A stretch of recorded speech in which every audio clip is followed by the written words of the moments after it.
Assalamualaikum warahmatullahi wabarakatuh. Bismillahirrahmanirrahim. Bismillah, alhamdulillah, wassalatu wassalamu ala rasulillah Sayyidina Muhammad ibn Abdillah wa ala alihi wa sahbihi wa azwajihi wa dhurriyyatihi wa ahli baitihi wa man tabi'ahum bi ihsan ila yaumil qiyamah.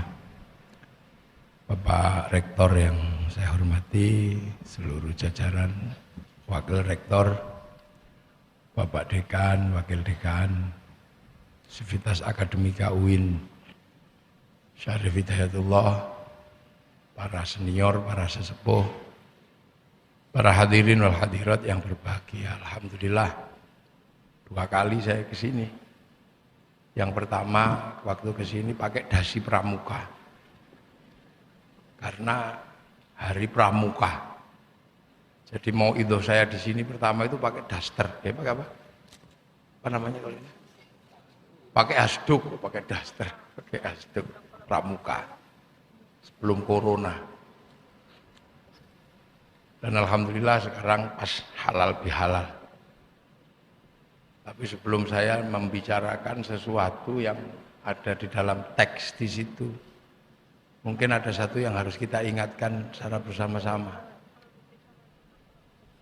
Bahwa seluruh UIN atau IAIN di Indonesia itu menggunakan nama wali atau yang dikenal dengan Wali Songo. Yang kebetulan ini adalah Syarif Hidayatullah Sunan Cirebon. Itu selalu mengingatkan kita bahwa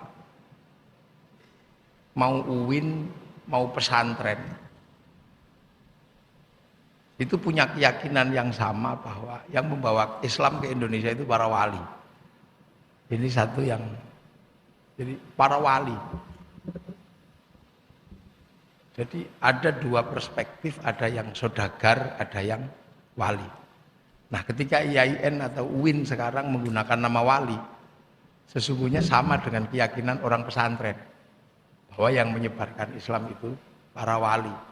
Berarti baik UIN maupun pesantren sampai pada satu keyakinan adalah apa? Meneruskan perjuangan para wali. Yang sekarang banyak ribut digugat. Wali itu apa? Siapa wali? Buktinya nggak ada. Bukunya mana? Teksnya mana? Sekarang kan banyak itu.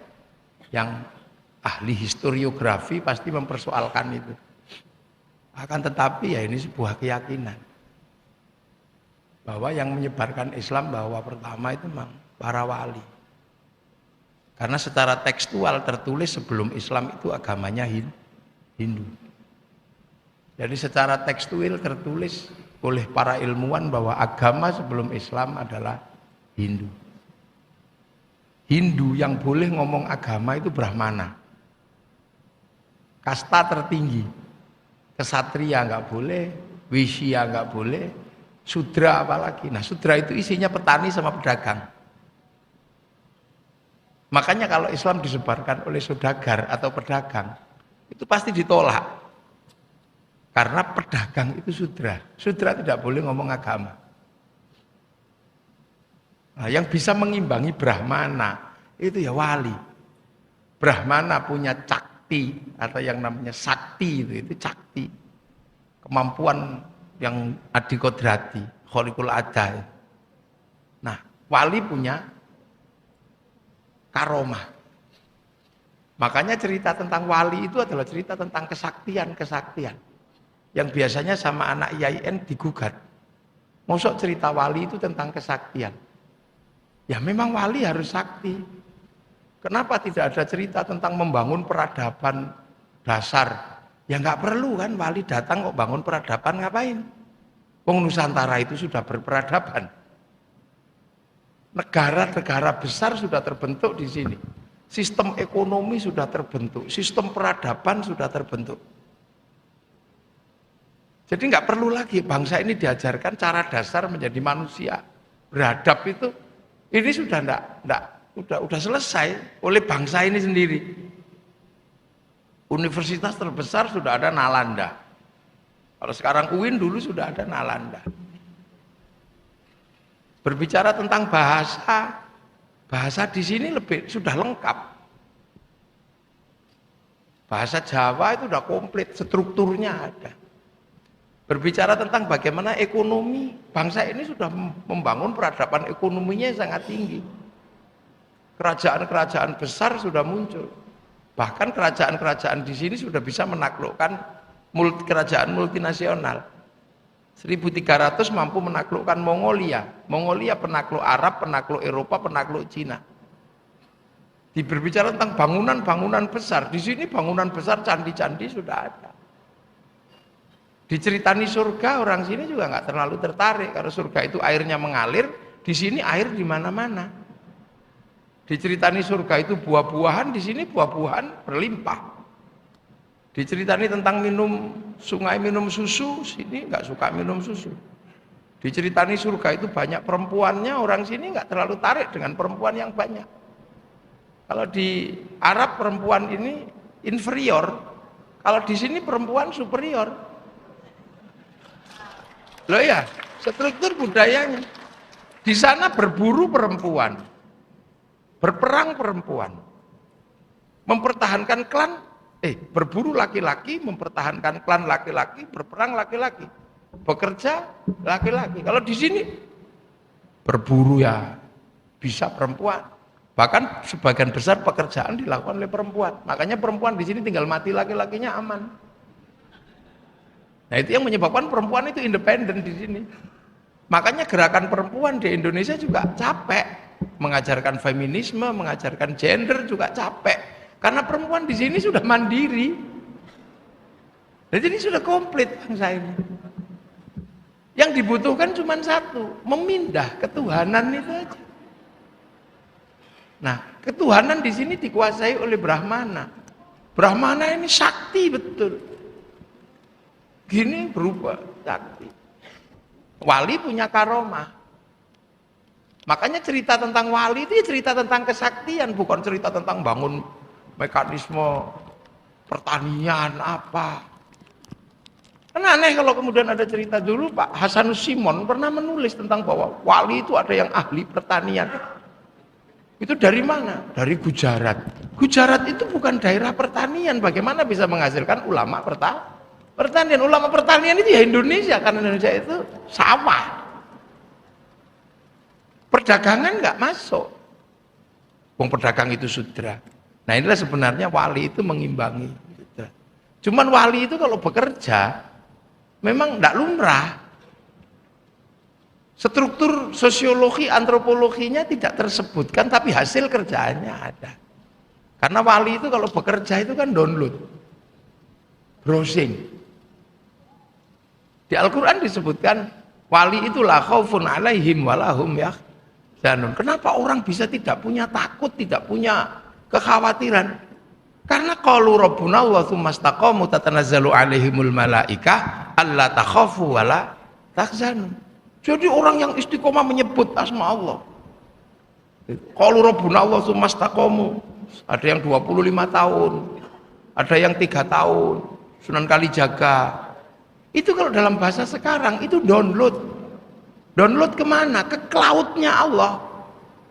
Jadi Allah itu di dunia ini punya cloud. Punya harddisk besar. Ketika Rasulullah naik itu ditunjukkan, ini loh cloudku, tempat di mana pusat data seluruh dunia itu ada di sini. Namanya Lauhil Mahfud. Orang Yahudi Nasrani menyebut Tabut Sulaiman. Orang Yunani menyebut kotak Pandora. Nah kalau orang Jepang menyebutnya kantong Doraemon. Ada itu disebut. Ini lauh ini. Nah wali-wali itu kalau Rabbuna Allah semesta kamu download. Makanya wali-wali itu punya paketan data yang gede. Ngerti, ini program ini nanti mau jadi apa. Jadi sudah tertulis di situ. Dan itu di-download sama para wali. Nah kita ini kan nggak pernah download. Makanya kita ini selalu takut, selalu khawatir. Karena kita nggak ngerti program hidup kita itu seperti apa. Wali tahu. Karena kita kalau diajak download capek. Ya Allah, ya Allah, ya Allah, ya Allah. Ya Allah, ya Allah. Ya Allah, ya Allah, lama. Nah, itu wali itu download. Nabi Muhammad 15 tahun naik turun Gua Hira. Dari usia 25 sampai usia 40. Wali-wali.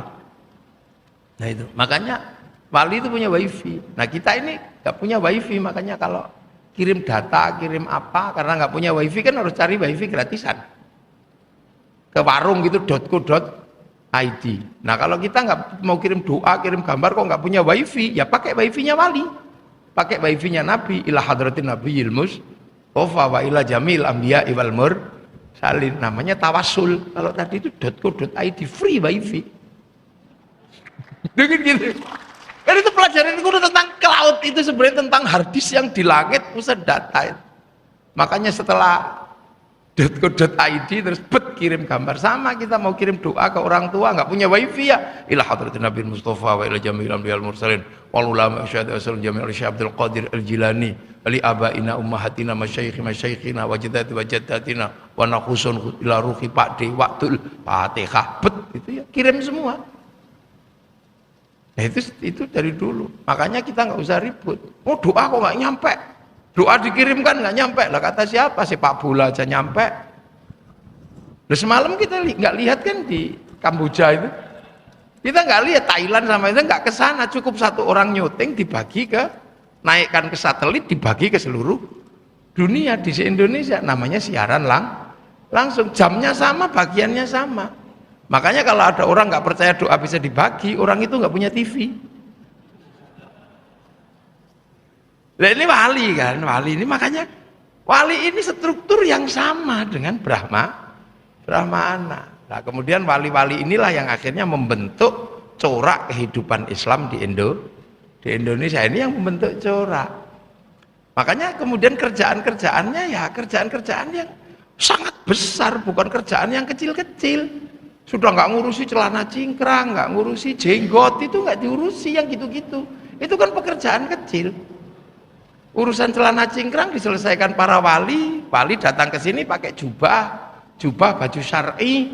Ternyata nggak bisa dipakai nanam padi, maka baju syar'i dipotong, potongan syar'i namanya syar'un. Orang Indonesia nggak punya huruf ain, punyanya monggo botongo, maka syar'un jadi sarung, saruan jadi sarungan, udah gitu aja. Makanya problem isbal nggak terlalu serius di Indonesia. Anda mau cingkrang tinggal dilinting, Anda mau panjang tinggal diplotrok ke.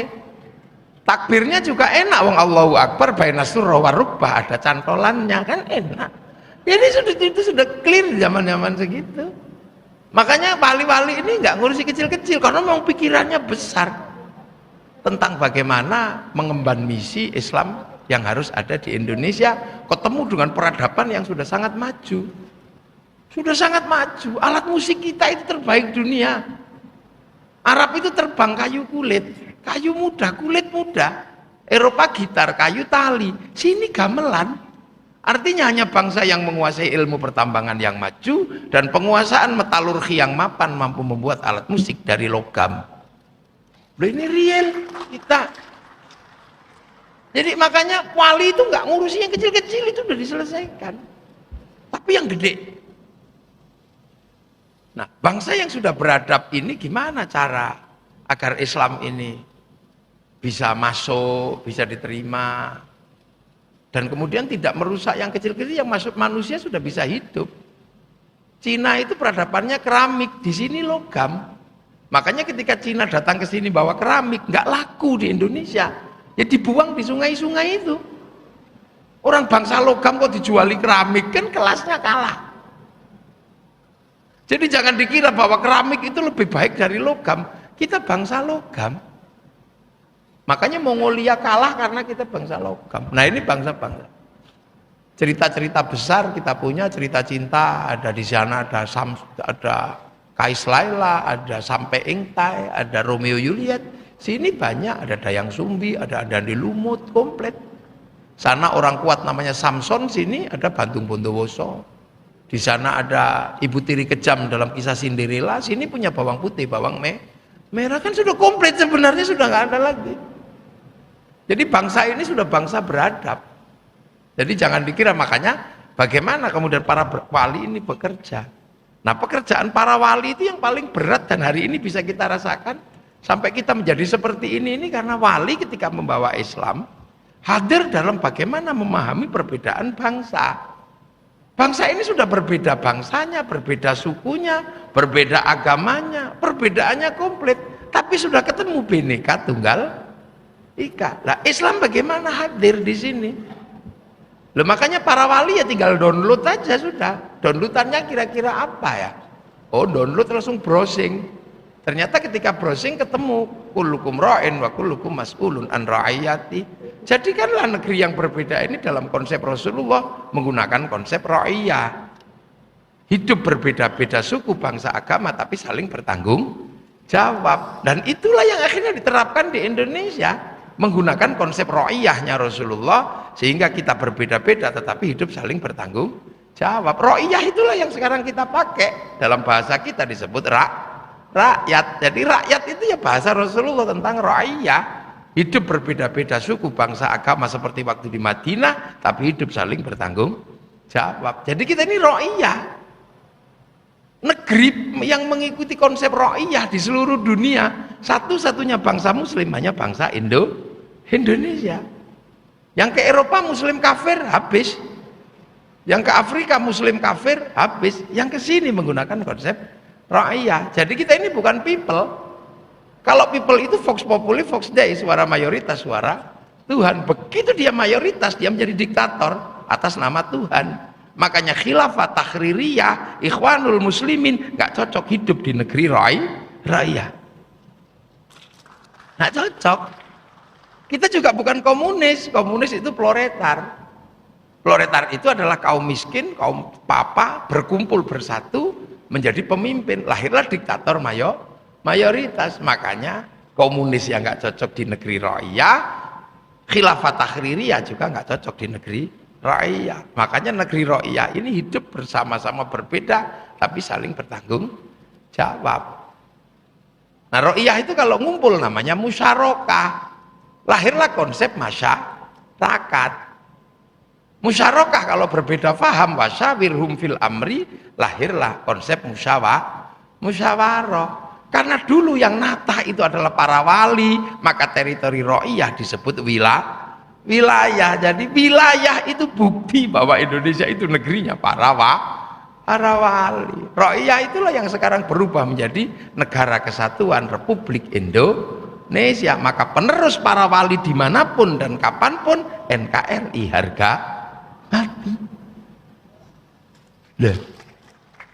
Makanya UIN pun NKRI harga mati, karena UIN menggunakan nama Syarif Hidayatullah. Maka nggak boleh anak IAIN pendukung khilafah, nggak boleh. Itu murtad gitu. Ini kita mulai dari situ. Makanya konsep para wali ini kemudian adalah bagaimana Islam ini mendukung teori-teori besar yang memang digagas, yang menggunakan konsep dasar perjalanan peradaban Islam. Perjalanan peradaban Islam itu kalau di dalam Al-Quran kan jelas, wakafa billahi syahidah Muhammadur Rasulullah. Ini Nabi sendirian. Terus kemudian ketemu dengan orang-orang, walladzina ma'ahu asyidda'u alal kuffar. Jadi yang galak sama orang kafir itu walladzina ma'ahu, orang yang hidup bersama Rasul. Kalau nggak hidup bersama Rasul, nggak ada pemimpin sekelas Rasul, kok galak sama orang kafir, ya ngawur. Orang bersama Rasul galak sama orang kafir, dibilang jangan hancurkan tempat ibadah, jangan bunuh anak kecil dan orang tua ketika perang, karena yang diperintah itu adalah orang yang hidup bersama Rasul mau. Nah sekarang sudah tidak ada Rasul, galak sama orang kafir, ya ngawur. Nggak ada perang menghancurkan tempat ibadah. Lu itu jelas, walladzina ma'ahu asyidda'u 'alal kuffar ruhama'u bainahum tarahum ruk'an sujada yabtaghuna fadlan minallah wa ridwanan simahum fi wujuhihim min atharis sujud. Ini pergerakan peradaban yang dibangun oleh Islam. Setelah itu apa? Mathaluhum fit Taurat wa mathaluhum fil Injil kazar'in, seperti tanaman akhraja syat'ahu fa'azaru, yang harus bergerak ke semua wilayah, itu seperti tanaman. Lah bagaimana menanam Islam di negeri yang berbeda, pasti coraknya beda. Yang ditanam apa? Yang ditanam itu ya 65 itu rukun iman, rukun Islam itu nggak pernah boleh berubah. Mau apapun ketika menyebut Islam, ya antuk minabillahi wa malaikatihi wa kutubihi wa rasulihi wal yaumil akhir wa bil qadri khairi wa syarri minallahi ta'ala. Mawal Islam anta syahada alla ilaha illallah wa anna muhammadar rasulullah wa tuqimus sholata wa tu'tiyaz zakata wa tasuma ramadhana wa tahujjal baiti man istata'a ilaihi sabila. Itu pokok, nggak bisa diganti. Syahadat yaitu, kitab yaitu, ketambahan apa ya nggak bisa. Wa rasulihi, ketambahan musaddiq ya ketahuan. Oh bukan. Wa malaikatihi, ya ketambahan Lia Eden ya ketahuan, kan gitu semua ketahuan. Sholat juga sama, haji di negeri manapun tetap harus ke Baitullah. Walillahi 'alan nasi hijjul baiti, ya sana. Nah ini nggak bisa dirubah. Tapi bagaimana cara menanam? Ya hiduplah di daerah yang berbeda. Beda lah, itulah makanya di sini itu ditanam. Makanya kayak saya mestinya Syekhun Ustadzun ditanam di sini ya jadi kiai.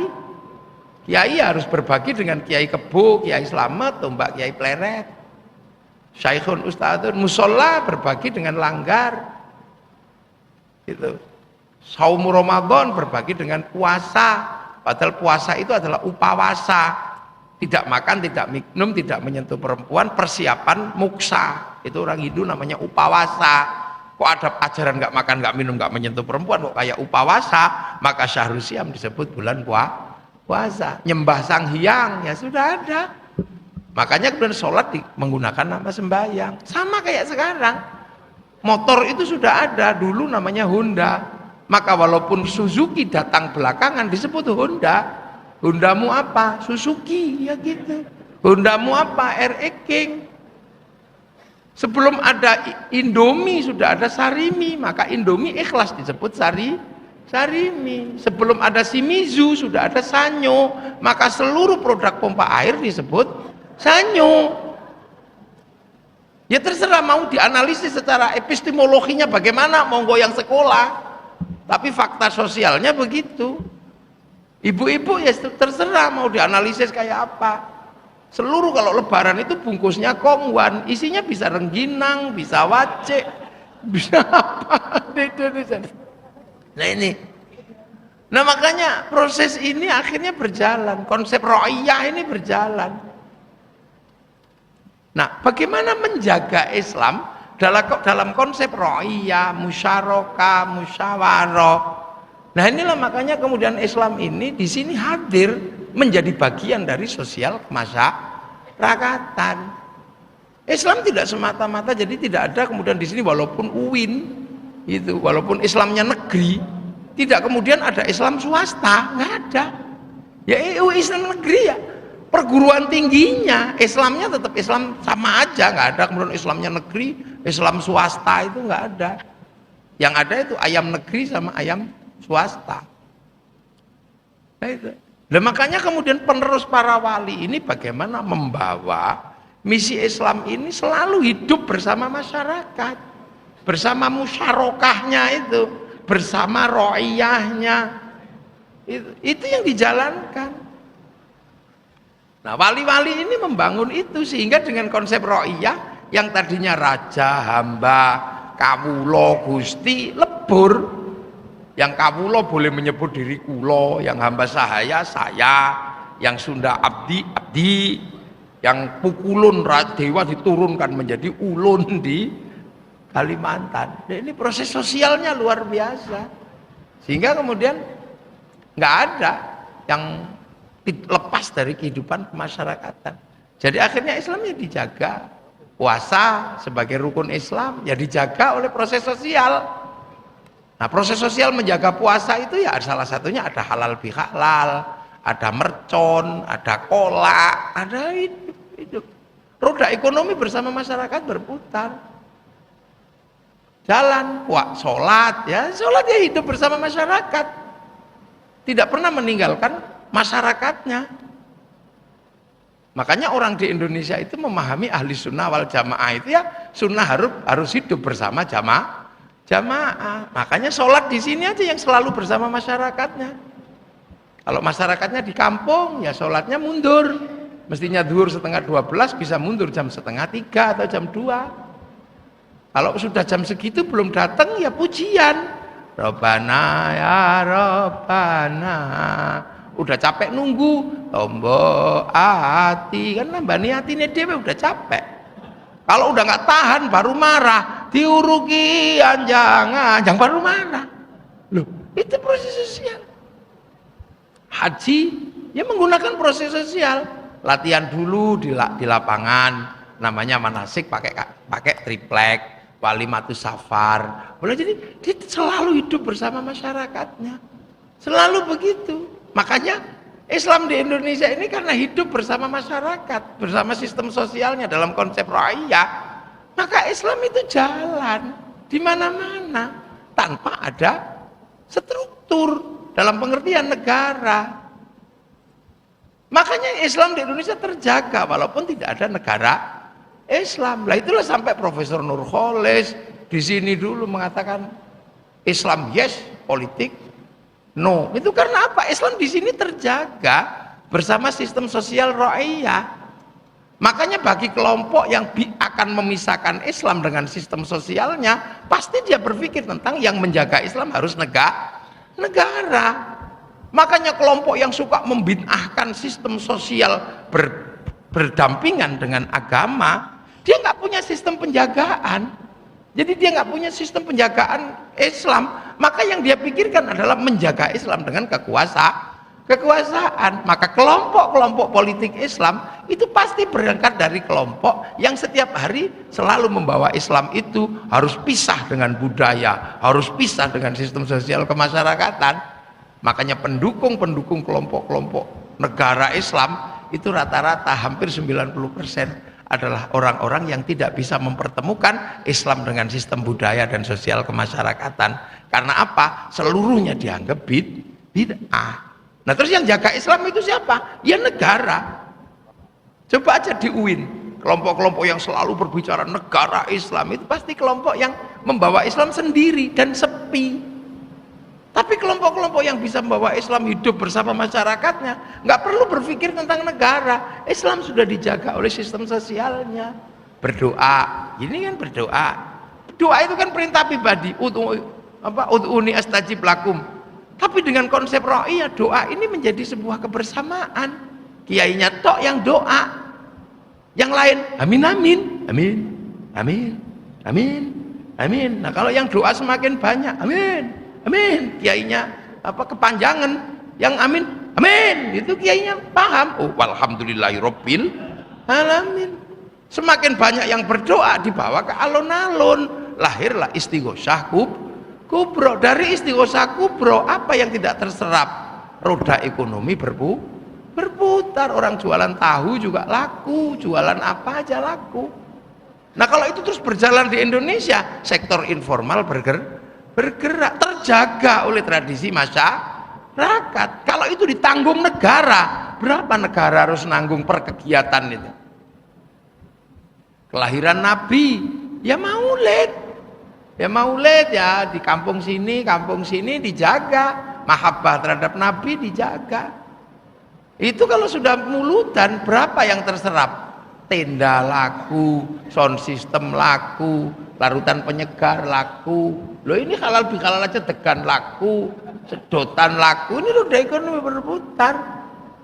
Itu di setiap tempat. Kalau itu kemudian dihilangkan dan ditanggung oleh negara, kuat nggak negara itu menanggung itu semua? Bagaimana proses sosial kemasyarakatan keagamaan, membangun kerukunan, menyedot roda ekonomi, nggak kuat negara. Tapi di Indonesia jalan. Sehingga tanpa investasi pasar tetap bergerak. Loh ini kan Indonesia, konsep ra'iyah itu. Terus sholawatan kemana gitu. Itu kalau sudah sholawatan sepanduk laku, slayer laku, sampai gagang pancing itu laku untuk gini-gini. Kalau yang datang Habib Syekh kain putih laku semua. Kalau yang mafia sholawat kain hitam semua laku. Nah, ngurus orang mati semua berputar 3 hari, 4 hari, 100 hari. Itu kalau hall pasar bergerak bersama masyarakat, yang tadinya ngurus orang mati. Walladzina ja'u min ba'dihim yaquluna rabbana ighfir lana wal ikhwanina alladzina sabaquna bil iman. Tapi dengan sistem sosial begitu udah berputar. Ziarah ke makam wali, bis pariwisata laku. Lalu itu makanya corona bis pariwisata banyak berhenti karena nggak terserap oleh orang ziarah. Sampai di makam wali orang jual nasi laku, jual tasbih laku, jual katok laku, bahkan copet bisa hidup di makam para wali. Coba ini kita hitung proses ini. Proses ini kita hitung. Makanya Islam itu dijaga oleh sistem sosial kemasyarakatan di Indonesia. Kalau sudah di makam, rukun. La ilaha illallah, la ilaha illallah. Ini satu bis. Datang lagi satu bis di sebelahnya. Sallallahu ala Muhammad. Enggak ribut, gantian gitu ya enggak. Sebelahnya datang lagi satu bis. Ila kadratin nabiyil mustafa muqamatin sallallahu alaihi wasallam Fatihah. Dia enggak ribet kok. Yang fase Pak, dia enggak. Tiba-tiba satu orang datang enggak pakai rombongan, sendiri datang pakai jaket bagus gitu. Dikira copet, enggak taunya buka jaketnya. Bawa speaker kecil. Rombongan dari UIN ditunggu di bis. Itu ya rukun. Setelah itu terjadilah orang UIN ziarah ke makam Sunan Gunung Jati. Ini satu contoh. Yang IAIN Sunan Ampel, yang IAIN Sunan Kalijaga, yang IAIN UIN banyak Antasari, Raden Inten ziarah ke makam gurunya. Akan ada apa? Rasa cinta di mana guru-gurunya disemayamkan akan melahirkan kerinduan dan rasa cinta terhadap tanah di mana gurunya disemayamkan. Kalau itu terus berjalan, gurunya diziarahi, rasa cinta terbangun di mana-mana terhadap tanah di mana gurunya disemayamkan. Itulah cikal bakal cinta pada tanah air. Makanya tidak ada satupun teroris di Indonesia yang suka ngebom adalah orang yang suka ziarah kubur. Pasti mereka berangkat dari orang-orang yang anti ziarah kubur. Teliti aja sama IAIN. Teliti aja. Seluruh teroris itu nggak suka ziarah kubur. Mana ada yang ditakuti? Lah anak IAIN Syarif Hidayatullah suruh ngebom Cirebon, dia nggak berani. Ada makamnya Sunan Gunung Jati. Suruh ngebom Jombang, ya nggak berani. Ada makamnya Gus Dur, ada makamnya. Lah makanya orang yang nggak itu. Lah ini jalan. Nah proses ini berjalan. Makanya termasuk halal bihalal apa ini sebenarnya adalah sistem penjagaan terhadap kutiba alaikum syamu kama kutiba alal ladzina min qablikum la'allakum tattaqun, dijaga pakai sistem ini. Nah inilah yang membuat Indonesia berjalan tanpa harus ada struktur kekuasaan negara Islam. Nah maka kelompok-kelompok yang selalu berbicara tentang negara Islam adalah kelompok yang tidak punya sistem penjagaan keagamaan secara sosiologi dan secara antropologi, nggak bisa. Makanya seluruh orang yang berpikir tentang negara Islam adalah orang yang paling sering bicara bid'ah, takhayul, khurafat, tauhid. Ini karena mereka nggak mungkin menggunakan sistem penjagaan sosial karena agama dibiarkan sendiri, bukan seperti tanaman, bukan seperti kazar'in. Kalau tanaman itu kalau masih muda disangga kiri dan kanan biar nggak jatuh. Nah inilah.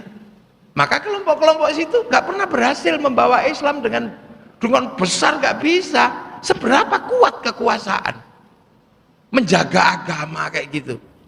Sementara manusia punya kecenderungan yang berbeda suku, beda bangsa, nggak bisa. Saudi itu nanti kalau sudah minyaknya habis jebol itu. Sekarang ada udah Madain Soleh udah dibuka. Suriah jebol, semua jebol. Bahkan Mesir yang mayoritas Islam, ketika muncul gagasan Ikhwanul Muslimin, persaudaraan sesama Islam, jebol kok di sana. Bahkan ketua Ikhwanul Muslimin digantung sendiri sama orang Mesir namanya Mursi. Kenapa Ikhwanul Muslimin gagal? Kenapa Hizbut Tahrir yang di negara-negara mayoritas Islam gagal? Karena konsep tanzimul jihadnya Taqiyuddin An-Nabhani tidak mengakomodir perbedaan-perbedaan yang ada. Lah di Indonesia hidup dengan konsep itu. Makanya di Indonesia dengan konsep ra'iyah akhirnya berjalan. Arab satu bangsa pecah puluhan negara, Afrika satu bangsa pecah puluhan negara, Eropa juga sama. Kita puluhan bangsa, suku, agama mampu bersatu dalam satu negara kesatuan, Republik Indonesia. Indonesia. Ini yang nggak dilihat orang. Makanya anak-anak yang tidak mengenal wali itu belajarlah konsepnya para wali. Artinya masuklah ke IAIN, ke UIN, itu baru paham. Cuman UIN-nya harus punya kurikulum dasar ini. Kalau UIN sendiri juga sudah lupa ya, masalah. Itu tergantung Pak Asep ini. Untuk mengajarkan ini kembali. Jadi UIN ini adalah jaminan Islam negeri. Yang kenapa tanpa ada negara Islam di Indonesia jalan? Kan itu pertanyaannya. Kenapa atiullah wa atiur rasul wa ulil amri minkum? Hukumnya bisa disepakati bareng-bareng dan bisa jalan. Dan hasilnya kita bisa lihat hari ini. Setelah Rasulullah, Islam yang bergerak ke Eropa macet, udah macet. Padahal yang datang ke sana panglima perang Tariq bin Ziyad, ada seorang raja namanya Abdurrahman Ad-Dakhil. Ini kurang apa? Macet berhenti. Hanya karena Valentine's Day bubar. Yang ke Afrika nggak bergerak, cuman segitu-segitu aja. Yang ke Cina malah berhenti. Padahal semenjak zaman sahabat Sa'ad bin Abi Waqqas, sahabat yang dijamin masuk surga. Yang ke Rusia ya begitu-begitu aja. Kenapa yang ke Indonesia berubah menjadi kekuatan muslim terbesar dunia? Hari ini ada di Indonesia. Orang sholat paling banyak Indonesia, orang baca Quran, apal Quran paling banyak Indonesia, masjid paling banyak Indonesia, bahkan orang haji terbanyak ada di Indonesia. 60 tahun antri, mana ada kalau nggak Indonesia. Nah, ini sesuatu yang ada, the real, this empiris. Sing liyane kan tuh. Loh, makanya sampai Amerika aja membayangkan itu. Bagaimana kekuatan tradisional di Indonesia mampu menjaga Islam tanpa struktur. Sampai akhirnya Sayyid Hussein Nasr menulis Islam tradisional in modern world. Itu kan masih ada. Kan bisa kita baca bareng-bareng. Sampai bagaimana kemudian orang Eropa, orang Mesir, orang Timur Tengah membayangkan ini harus ada sesuatu yang dimulai agar Islam tidak jumud. Harus ada apa? Harus ada dekonstruksi syariah. Karena syariat yang ada menghasilkan kejumudan. Lahir Abdullahi Ahmad An-Naim nulis itu. Lahirlah kekuatan-kekuatan, ada Muhammad Iqbal, ada tulis besar, Fazlur Rahman, pemikir-pemikir. Gini di sini kenapa? Ya karena di sini sudah jalan, ngapain dipikirin panjang-panjang? Orang Islam Nusana kan bagaimana Islam kuat ini, udah enggak. La ilaha illallah, la ilaha illallah. Itu aja cukup. Roda ekonomi berputar. Loh, ini di Indonesia. Nggak tahu itu adik saya itu yang mau jadi profesor, sahabat Gun-Gun ini. Ini. Jadi kita di jalan. Yang kiai jalan dengan pesantrennya, yang profesor jalan dengan UIN-nya. Yang tidak pernah berpikir Islam harus dijaga oleh negara Islam. Cukup Departemen Agama, cukup di Indonesia.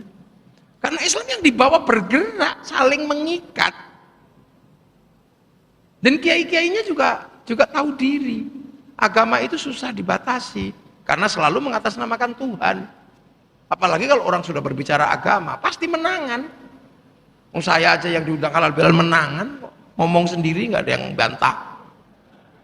Tapi saya termasuk kiai yang nggak sakti, bisa diinterupsi. Nah, siapa kiai yang ustadz yang paling sakti? Kalau sudah khutbah Jumat, itu nggak ada lawannya.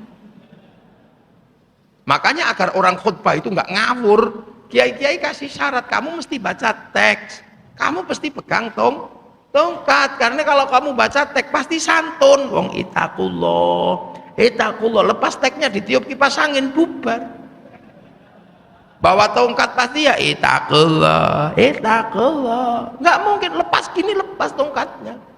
Loh, makanya orang-orang kalau khutbah bawa tongkat santun. Begitu tongkat dibid'ahkan, teks dibid'ahkan, lepas semua saudara Jokowi, ya begitu.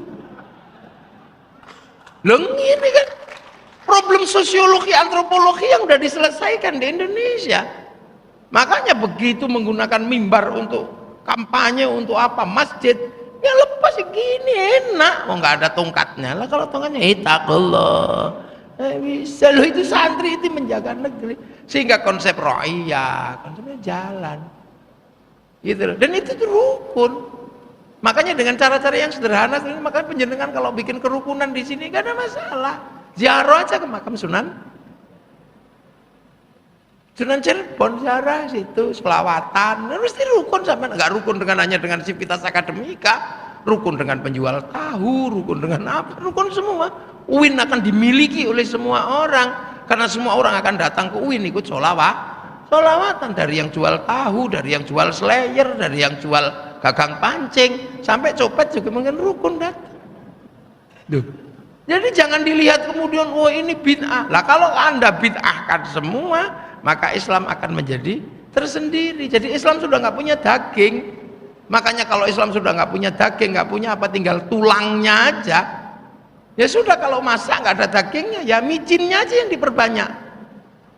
Karena semua sudah berbicara tentang Islam yang murni, maka ketika menjalankan Islam, micin yang harus diperbanyak. Maka lahirlah generasi micin. Saya dulu yang ngomong, kenapa di Indonesia harus ada generasi micin? Karena ada kelompok-kelompok yang membawa Islam tinggal tulangnya, sudah nggak ada dagingnya, udah nggak apa, karena semua dagingnya bid'ah. Lahirlah generasi huwa, itu kan sebenarnya untuk itu, untuk mendukung ini. Nah itu makanya kalau dulu dalam bahasa Cak Nur, Islam doktrin dan peradaban misalnya, ya ini sebenarnya yang dibicarakan. Ini yang dibicarakan tentang bagaimana menjaga keagamaan. Pak Profesor Dr. Harun Nasution sesungguhnya kan berbicara tentang itu. Makanya orang di Indonesia sudah nggak perlu lagi ngomong ini atiullah wa atiur rasul wa ulil amri minkum. Minkumnya lah, minkumnya siapa? Mukhotobnya sekarang pasti masalah. Kegagalan pasti berawal dari situ. Nah ini Islam dijaga oleh sistem sosial. Makanya itu jangan dipandang sebagai wah itu kan tradisional itu kan Islam tradisional, kita kan Islam kaum yang berpendidikan, intelektual.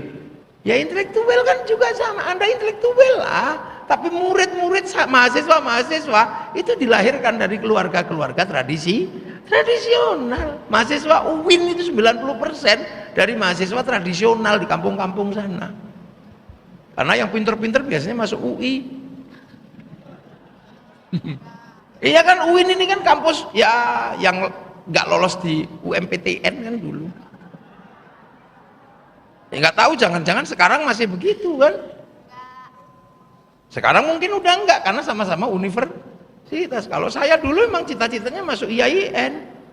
Saya IAIN dulu sempat sekolah walaupun lama 20 semester. Iya, saya kadang dimarahi sama dosen. Kenapa kamu nggak masuk? Loh kan itu kalau bapak datang, saya nggak datang dihitung. Nah kalau yang saya datang, bapak nggak datang kan nggak pernah dihitung. Jadi nama-nama wali itu sesungguhnya kenapa disematkan di Universitas Islam Negeri? Itu sesungguhnya tidak lain tidak bukan untuk menjelaskan bahwa Universitas Negeri ini harus selalu menjadi garda terdepan. Bagaimana membawa agama ini tetap menjadi sebuah konsep ra'iyah, musyarakah, musyawarah, ini tetap berjalan. Dan Indonesia nggak main-main dengan konsep itu ya, nggak main-main.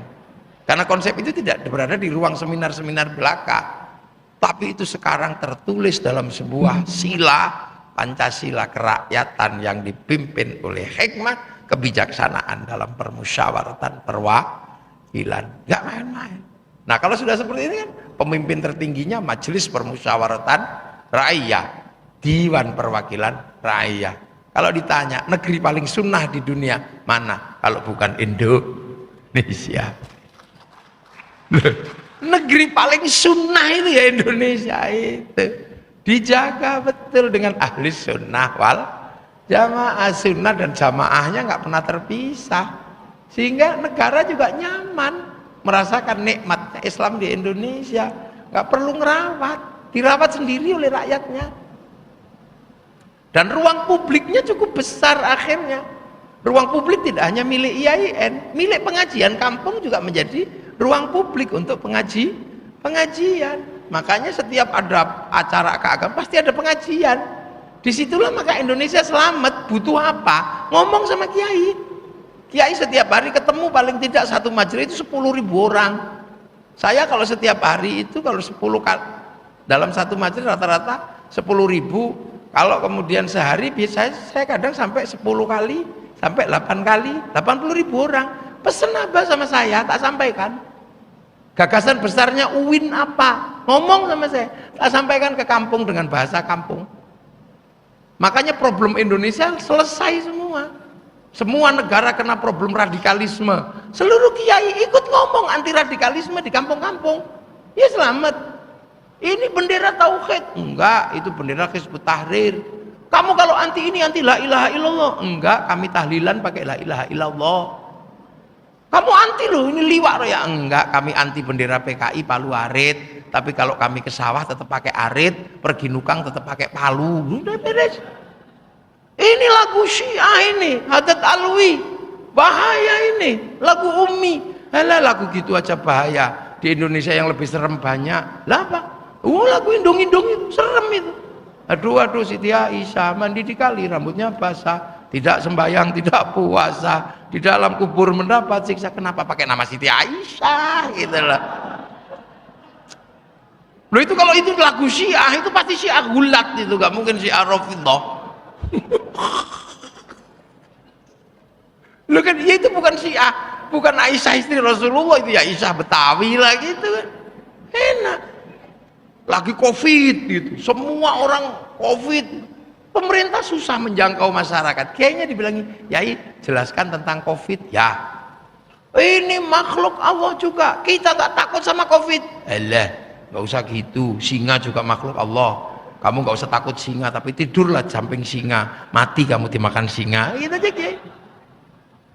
Ini zaman teknologi, saudara-saudara sekalian. Manusia berdosa karena mulutnya nggak bisa ditahan, karena medsos membuat orang bisa berbicara dengan mulutnya sesuka-suka. Kemudian yang kedua, melihat dosa dengan jempol, karena ini teknologi. Buka-buka situs porno pakai jempol, mitnah orang pakai jempol, nulis di kipet. Dosa manusia sekarang ada dua, di mulut dan di tangan. Maka turunlah corona, agar mulut tidak lagi berdosa harus pakai masker, agar tangan tidak berdosa harus pakai hand sanitizer. Betul, betul katanya. Padahal kiainya ngarang, dia nggak ngerti. Loh, jadi makanya kadang kalau kiai-kiai itu menjelaskan sesuatu tidak sesuai dengan standar ilmiah, nggak usah dimarahi. Wong memang punya ini coba itu, nggak ada hubungannya. Corona kok pakai mulut sama pakai tangan, tapi masyarakatnya damai, betul, betul. Nah ini kadang jadi di Indonesia. Nah ini kalau sudah jalan gitu lah, sudah jalan kerukunan ini jalan, enak bangsa ini menyongsong perubahan dunia di masa depan, karena hanya kerukunan yang mampu menjadi jaminan bahwa hidup ke depan adalah hidup yang bisa diandalkan. Ini makanya udah bagus ini Pak Syekh. Amma ba'du. Ini baru muqaddimah. Ini baru permulaan, belum mulai ngaji saya. Ini belum mau itu hasanah, ini baru muqaddimah. Jadi kalau Ibnu Khaldun punya muqaddimah yang panjang, ya ini saya ngaji muqaddimahnya panjang. Jam berapa? Ada, kalau udah panjang nanti aja terusannya kapan-kapan kan bisa. Loh, kok nggak ada? Oh, sudah hampir jam 12 ya, ini aja dulu. Nanti kapan-kapan kita lanjutkan. Sudah sampai jam berapa Pak Rektor? Udah segini aja, nanti kita lanjutkan lah yang penting. Saya juga mau perjalanan ke Palembang. Ini dibajak sama Pak Rektor ini saya. Saya perjalanan dari Jogja mau ke Palembang karena mau ke Jambi, terus ya ada di transit dulu sebentar di UIN. Ya insya Allah. Tanggung jawab sesama alumni UIN. Tapi saya bukan alumni UIN, alumni IAIN. Ini teman-teman saya. Ya dulu begitu. Kuliah yang paling lama itulah yang paling pinter. Jadi yang kadang kita lupa itu bahwa struktur negara. Kenapa banyak sekali orang yang sekarang negara Islam. Membayangkan Islam itu akan dijaga oleh negara. Padahal hampir seluruh dunia sekarang sudah bermasalah. Penjagaan Islam oleh negara. Pasti jebol sekarang. Tapi Indonesia tidak dijaga oleh negara, hanya Departemen Agama yang sejalan. Karena apa? Islam berbaur, menyatu dengan sistem sosial rakatan itu yang paling mahal di Indonesia. Semoga kita semua dalam ridha Allah dan kita semua terutama UIN ya, terutama UIN Syarif Hidayatullah menjadi UIN yang garda depan pemikiran-pemikiran Islam di Indonesia, dan kita semua akan punya anak-anak yang nanti insya Allah bisa meneruskan keuinan Syarif Hidayatullah di Jakarta. Assalamualaikum warahmatullahi wabarakatuh.